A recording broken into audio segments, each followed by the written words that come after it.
Hey. What's happening, everybody out there? Hope y'all are doing all right today. It is your humble host, Soul Expression. Welcome back to the Inner Storyteller, and welcome back to the Soul Expression and Ufuluchild YouTube channels.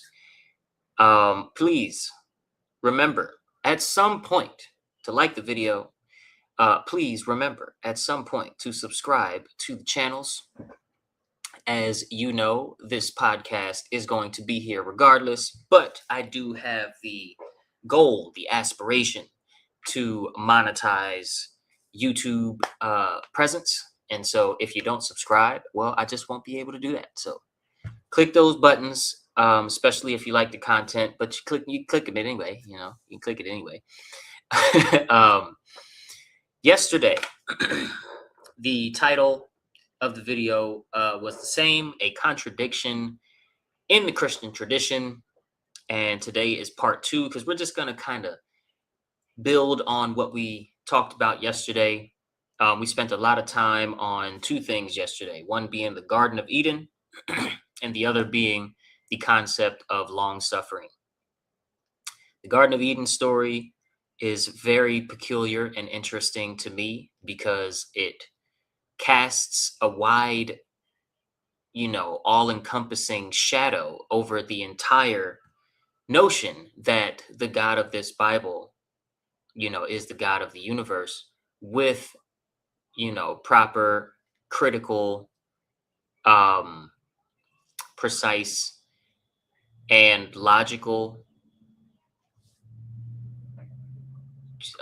time given to examining the choices made in the story by all of the relevant characters, Adam, Eve, God, and the serpent.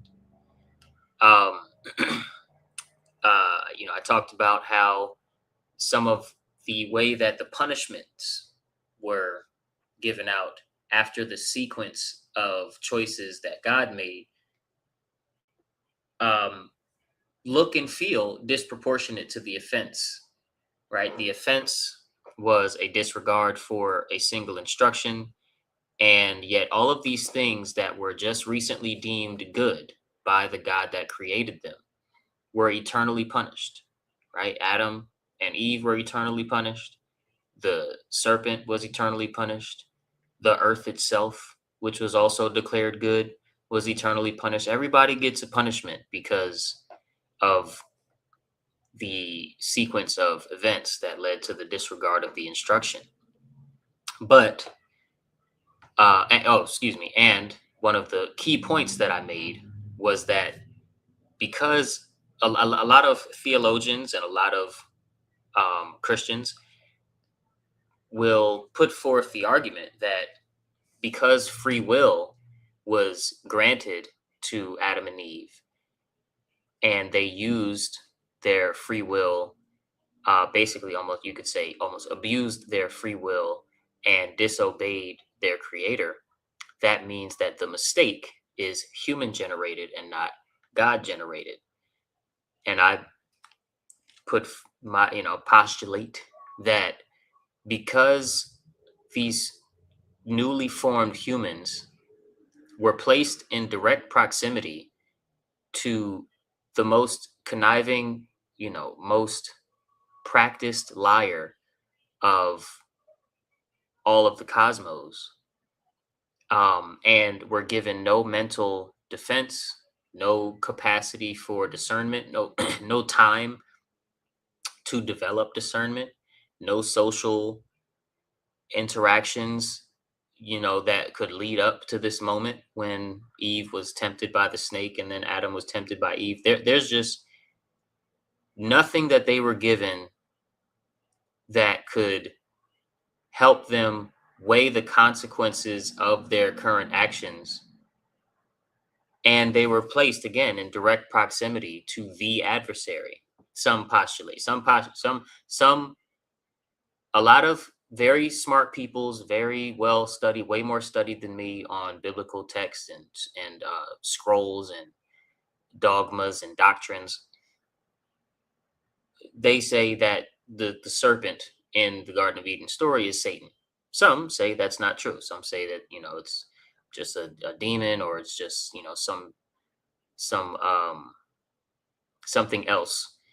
But regardless, this being, ye shall be like gods, feels like a very ancient, very clever, um, and the fact that it's in the body of a serpent, very sneaky, right, conniving, shadowy figure that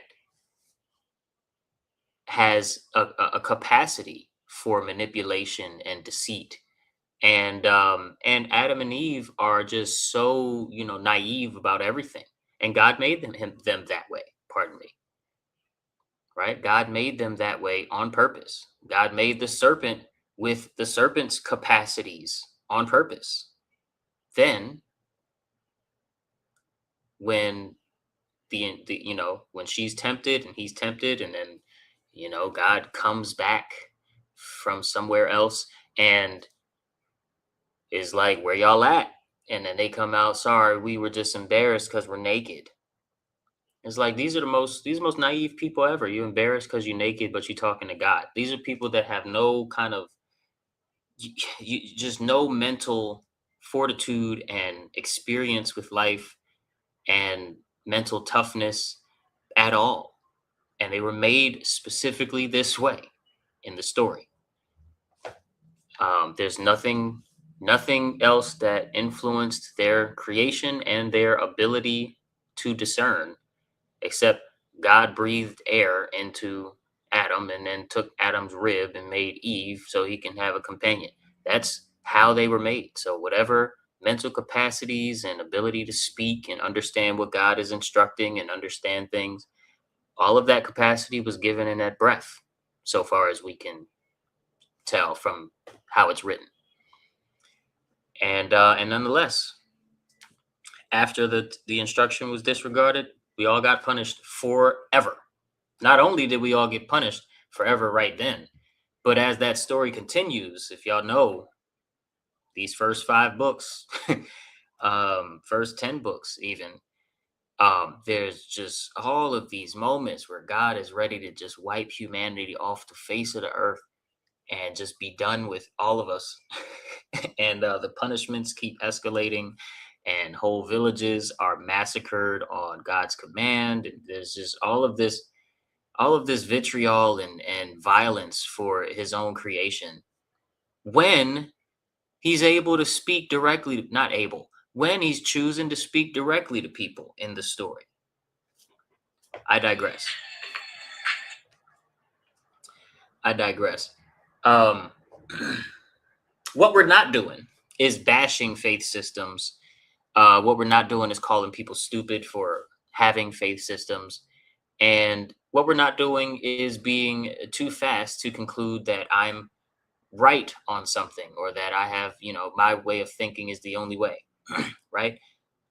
Converse with me in the comments, converse with each other in the comments, and let's see what's really going on here. We are simply examining the psychological factors, the psychological affects and effects, right, of these stories, and uh, that these stories have on society. We are examining the affects and effects that these stories have alongside the examination and observation of the current state of humankind, which our current condition is slavery. Government is slavery. There's no escaping that. Whenever there is a party that is claiming authority over another party's actions and what they have access to, and that other party is obeying, whether willfully or against, begrudgingly, if you will, under duress, it's still slavery, no matter how you slice it. So, being that the current human condition all across the world, all across all cultures, pretty much all regions of the world, save for maybe a few very small tribes or something, being that the current condition is slavery, we can see what the fruits of these religions that have also spread worldwide, and also Um, their stories have been told to people from birth to death, basically, for over 1,000 years. These um, works have produced fruits that we can observe alongside our examination of the texts themselves. Okay. And it's all of them. Okay. It's not just Christianity, right?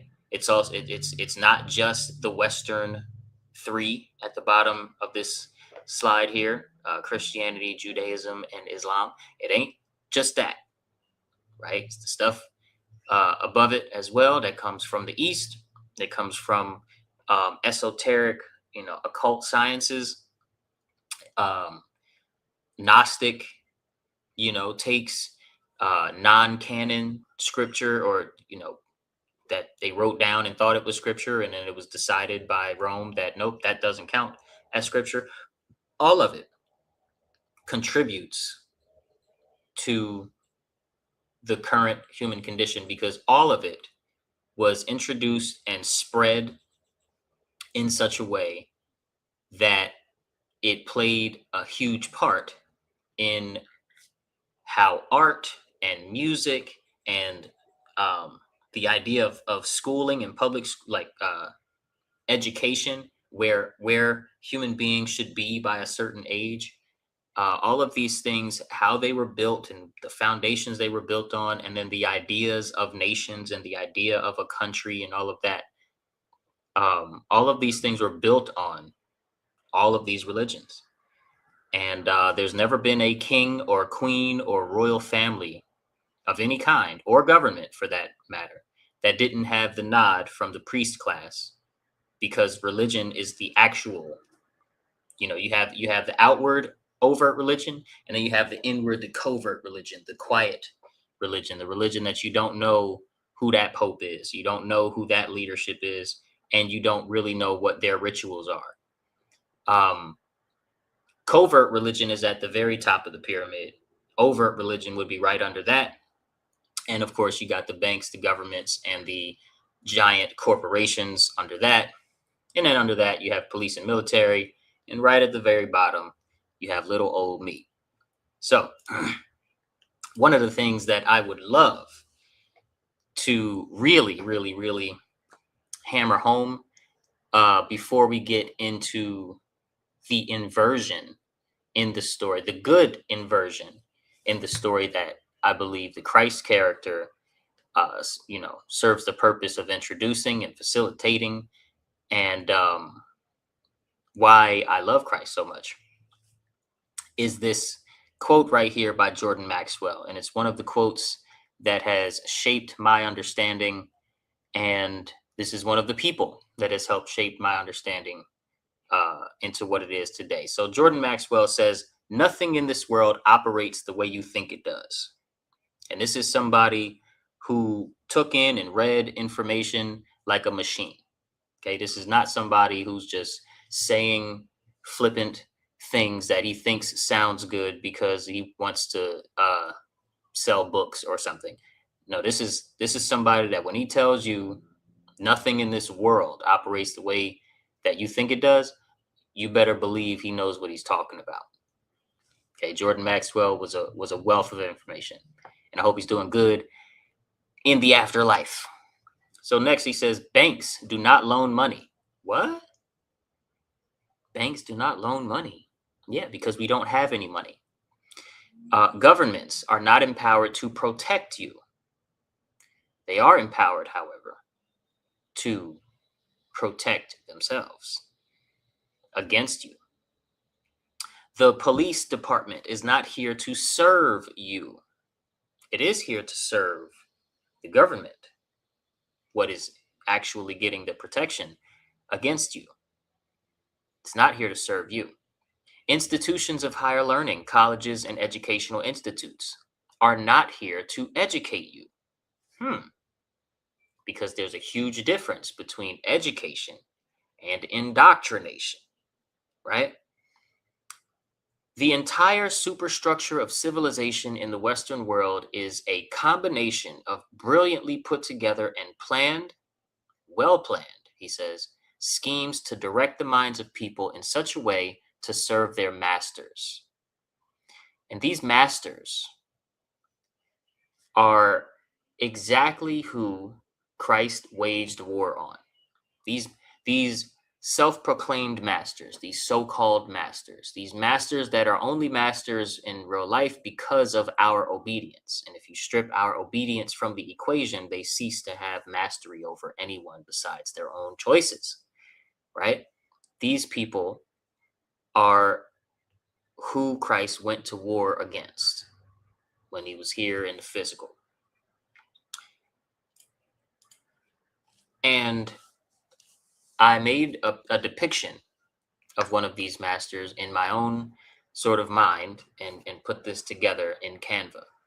Now, I really wish that I could make the background white, but it's a transparent image, so please forgive me.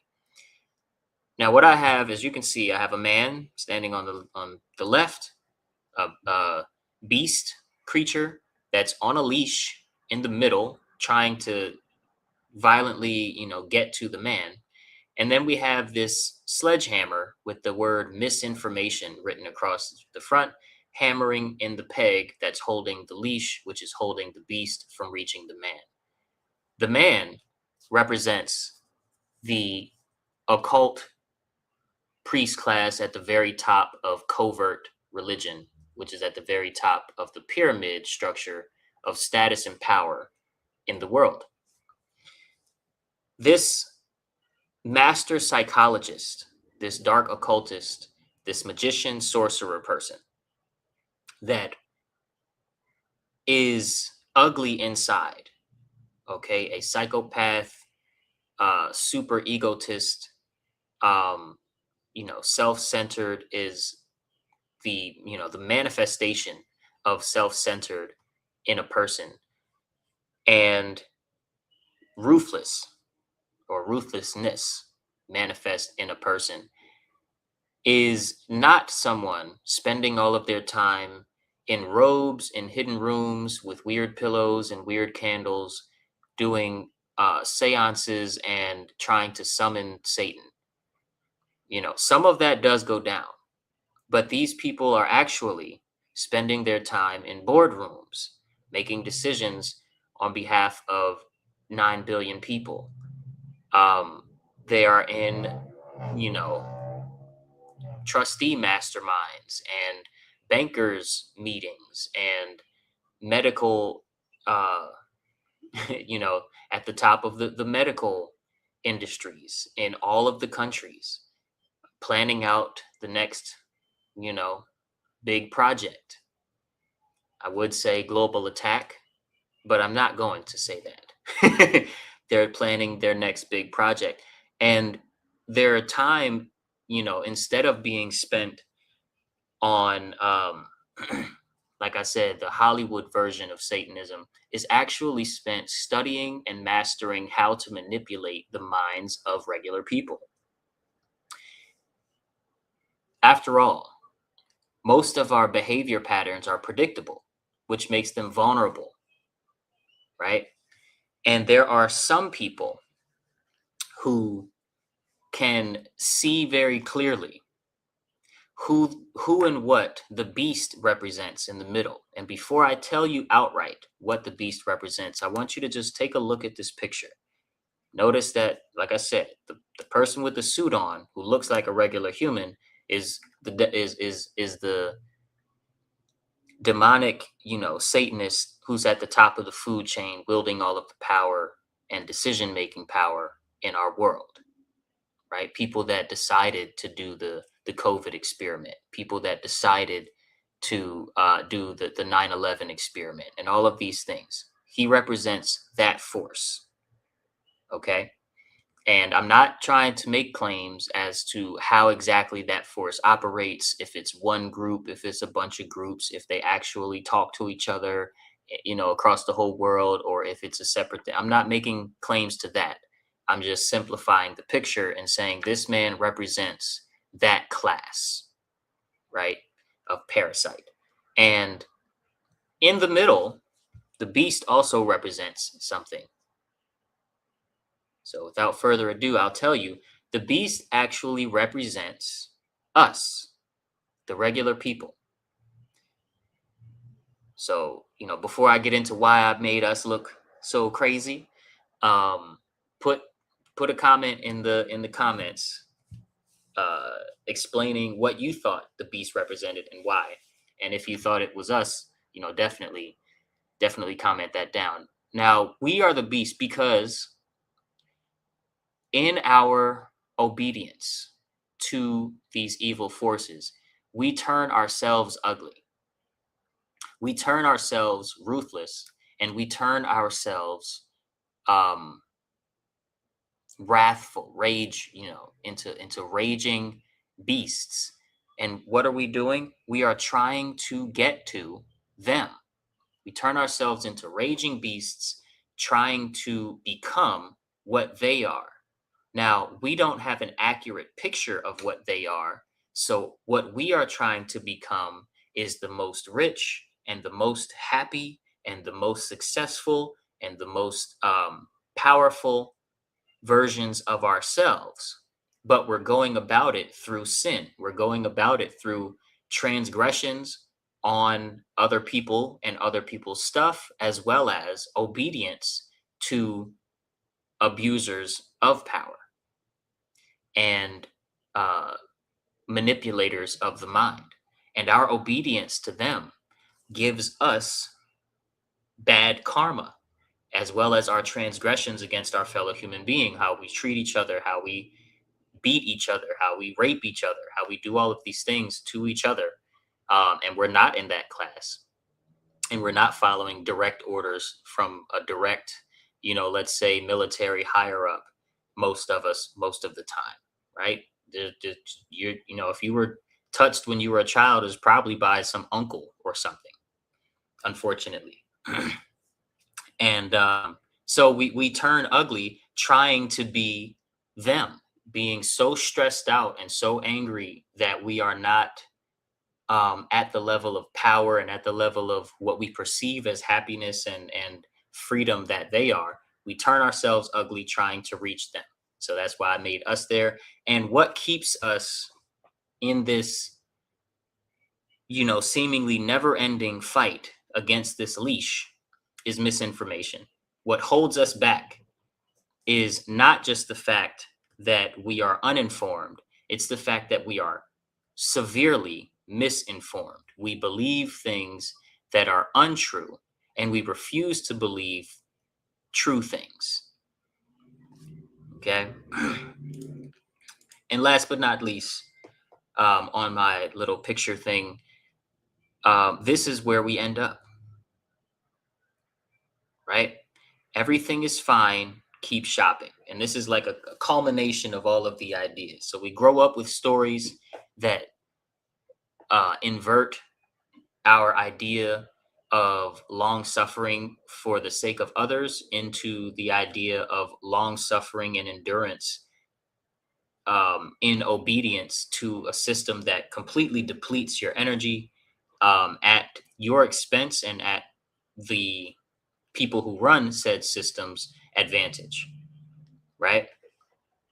And we just hold this idea that everything is fine, keep shopping, because we are putting into our own euphemized mindset that as long as we're patient, as long as we're kind to others, and as long as we're not the ones actually making the world bad by giving the orders to make the world bad, even if we're following said orders, um, we'll everything is fine, right? that we can ignore our body being poisoned. We can ignore our mind being poisoned. We can ignore our culture being poisoned, and we can ignore our world being poisoned. When that's just not true. We cannot ignore these things because we are building off of a foundation that acknowledges we have shared objectives. We have shared objectives, one of them to be ingesting less poison by way of secret operations that, you know, um, in inject poison into our water supply and our air and in our food supply, right? That's a shared objective that most people have, that, if you tell them and prove to them in any way that's satisfactory proof to that person that, yeah, our air, our food, and our water is all poison, and our soil is all poison, we have the immediate reaction, oh, I don't want that. Yeah, no, I don't want that for myself or society, in most people. And that shared objective is removed by the way that we think, especially when we're too tied to certain notions introduced by religion and by culture at large. And so, yeah, I think one of the most interesting aspects to the story of Christ is the fact that Christ is the inverse of the old ways that were normalized at his time and in that region of the world, right? Where bloodline and tribe was once understood to be the means through which one can leave the world a better place, as well as secure a spot in a good afterlife situation, okay, like heaven. um, Christ flips the bloodline and tribe narrative on his head, right? He says, no, no, no, no, no. Bloodline, tribe, region, ritual, none of these things, even your words, will get you into heaven. Okay. Not everyone is going to heaven who says the right things, or even who merely believes some of the right stuff. You're not going automatically. The way into heaven is to follow his example, right? The way into heaven is to align your behavior with heaven's frequency, or with heaven's potential frequencies. You understand? As best you can, right? And to repent, which is another word for do shadow work, or be sincere in self reflection about your behaviors as much as possible, and work to change them as much as possible toward alignment with heaven, okay, and with his example. Use what you understand from honest self reflection to change your behavior until it is aligned with his will. And alignment placed over bloodline and that region of the world at that time was unacceptable and not to be tolerated by the government or by the temple of Christ's day. And we know what the government and the bankers and the temple conspired to do, and what they succeeded in doing. But they did not actually succeed, because when they thought he was killed by their cronies, killed by their power, so to speak, a greater power was then observed in his return. And so he proved to his followers and to people that he appeared to, as well as to people, hundreds and then thousands of years later, through his example, that his example was correct by not dying, and being the first human to not die.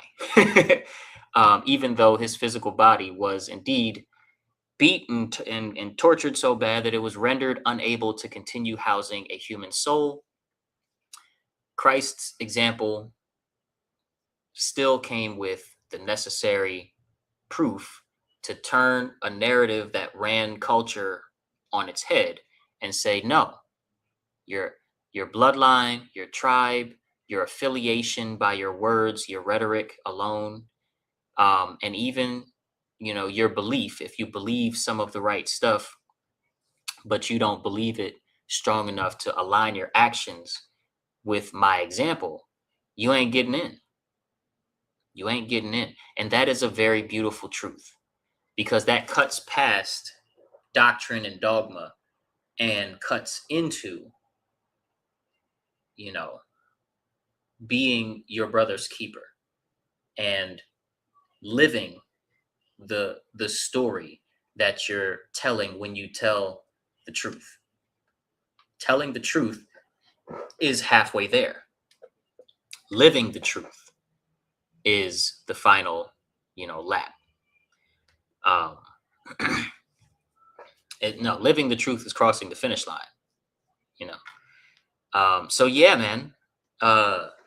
Man, this was fun. This is good conversation. Definitely have a whole lot more to talk to you about, even in regards to Christ and all of that, and all of these very fun Christian topics that I like to get into.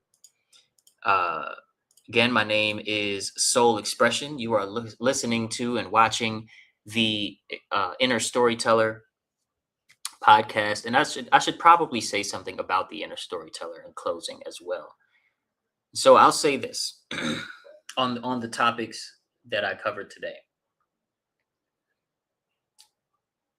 When we observe the story behind the story, the details behind the details, if you will, when we read in between the lines and we're able to logically put together what the structure of a story may be telling the inner storyteller who is experiencing the story, right? It's similar to how an adult will be watching a cartoon that they used to really love in their youth and notice a bunch of adult innuendos that sit and are designed to pervert the mind of the child who loves the story.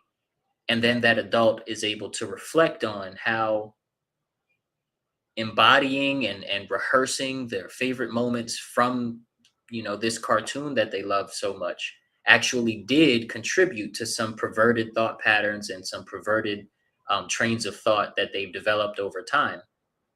In that same way, we can look at the stories that come out of our religions, the stories that come out of our televisions, the stories that come out of our podcasters and world events, right? The sequence of different events, the history of the Trump administration, the history of the war in Afghanistan, the history of the COVID era, the history of all of these, the sort of sequence of events, the first, second, third, and we're able to dissect and look at the story beneath the story. Then we're able to program and associate the meaning correctly, right? But when we just allow this, whatever happens to happen, when we remain in the realm of effects, when the causes are abdicated outside of oneself, and we are, just going with the flow, when the flow is directed by very evil forces, then we don't give ourselves the chance to be the change that we want to see in the world. Okay. And so the inner storyteller framework, philosophy is all about empowering yourself to do the real world actions that will allow for more space for you and others to be the change that we want to see in the world, and to work toward the shared objectives like more freedom, less slavery, more cooperation, less coercion that we have as a human family. You know what I'm saying? And with that being said, the Inner Storyteller, the book, is fully written, and just finishing up its publishing phase, soon to be out in both ebook and paperback form. For right now, you can hit this link tree that you see on the screen, linktr.ee/ufuluchild. Oh, right. I need to edit the thing. There's no .com at the end. There's no .com at the end, people. I forgot about that. Okay, so I can't change that right now. I have to change that in the next. I have to change that in StreamYard, which is what I use to go live. Anyway, linktr.ee/ufuluchild with no .com at the end is how you get to the link tree, and that's how you get to the first link in there is the book. Don't forget to like the video, subscribe to the channels. Also follow me on Instagram at Soul Expression, exactly how I spell it on the screen, SOLXPRSN after the @ sign. I share a lot of short form content on there and talk about the same sort of things regarding the inner storyteller, but I also share a whole lot in my story regarding current events and things that I'm paying attention to. So follow me on Instagram, and I'll see you guys in the next video, which will probably be tomorrow. I hope it's tomorrow. Okay, I made it here today, and I made it here at 5 o'clock, top of the hour. Shout out to me because I'm such a cool guy. And I'll see y'all tomorrow, most likely. Peace. Gee.